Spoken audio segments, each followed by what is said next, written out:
Yo, what's going on guys? HyperX here. Welcome back to another video for Horizon Forbidden West, and today I want to talk about machines. We previously did a video on some of the traversal options you have in the game, some of the kind of cool new tools that Aloy has access to, so if you guys want to check that out, you can find that over on the channel. But there was a new PlayStation blog post which basically speaks about some of the machines that we will encounter in the game. So let's talk about that. If you guys do enjoy this video, then a like would be super appreciated. If you guys are hyped for Horizon, definitely make sure you are subscribed, because of course we are looking forward to it and plan to be covering it on the channel when it launches next year, so definitely do that and be sure to keep it locked. But to begin with, talking about the general design process first, they said that they're getting to explore a new area within the world of Horizon, and it was interesting to figure out what type of machines would live in different ecological zones and how they would interact with each other, their environment, and of course other humans. Machines are the so-called caretakers of the world, so how they perform their roles and what the player can do to use these behaviors to their advantage was always interesting to consider. If you cast your mind back to Horizon Zero Dawn, the machines were created by an AI to help with the task of rebuilding the Earth, so it was inhabitable for humans after the machine war. And they said that during Horizon Zero Dawn's development, they had tons of ideas, but not everything could of course make it into the first game. But of course now Forbidden West has come around, then they are able to basically sort of use some of those previously shelved ideas. They then went on to kind of explain the general sort of process for designing them. They said they sort of as a team typically get like a design document that tries to sort of picture like what the machine will do, some of the interactive parts, how it'll attack, that kind of stuff. And then of course the concept artist will then go and make 3D versions of them, and they'll kind of go back and forth until they're really happy with them.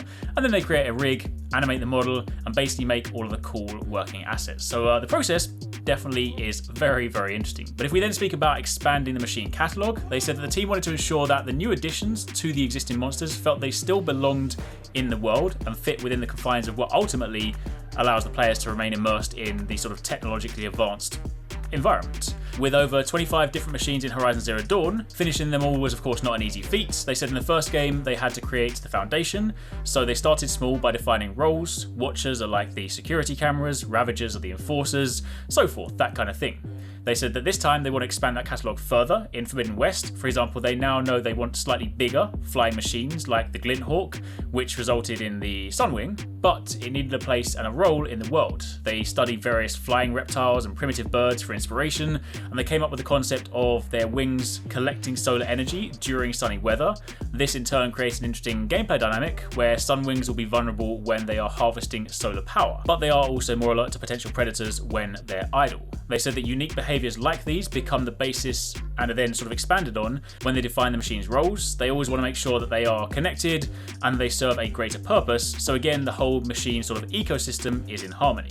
Now of course, expanding on that, they then went on to talk about how they're giving these sort of like more advanced combat functionality and whatnot. They said that they want to kind of make the machines have more advanced behaviors, movement options, and new tools. Also, in the same way they boosted Aloy's strength to match, they of course want the machines to provide that same challenge. If you think about it like Monster Hunter Rise, for example, if you took the hunters in Rise and sent them all the way back to Monster Hunter 1, they would destroy absolutely everything, so there needs to be a balance between both the machines and Aloy's new abilities. Of course, again, in that previous video we spoke about some of Aloy's abilities, but they said that of course she has many different types of weapons and ammunition available, and she's going to need to use them to beat the different machines. Without spoiling anything, they said that every machine has multiple ways to be defeated. They tried to make it clear for players through the machine design and added textures to sort of show the weak points or interactive components, and you'll need to basically study these closely to work out how to approach it. They also then said that a lot of machines have various weapons and behaviors that can be used to create an advantage. This is not just like shooting off components and using them, but some machines might have some more passive states during which the player can sneak towards them. For example, if a machine is digging for resources in the ground, it'll create a lot of dust. Aloy can then use this as visual cover to get closer. They said the machines in Forbidden West are more mobile in almost every single way, so jumping, swimming, clinging into surfaces, that kind of stuff. So again, Aloy's going to need to keep up with them and their new movement in order to take them out. One of the ones we of course saw from the trailer is the Tremortusk, that giant looking elephant looking really, really cool. The blog post kind of goes a little bit into the design behind them. They said that this one was actually based off a mammoth instead, with a nod to the historic and cinematic examples of Great War elephants. They said it has many different attacks and a body covered in various guns. Apart from using its tusks to attack up close, it also has different elemental weapons it can use. The one that we see in the trailer is controlled by a rebel faction of the Tenakth, but you can also find them wandering the wilds as well. They said it reminds them of a mixture of war elephants and huge siege towers that were used to sort of attack fortresses in medieval times. They said they're really hard to destroy, slow moving, lots of firepower. So again, this generated the idea for the Tremortusk, which is basically well armoured, super slow, but is also like an unstoppable force.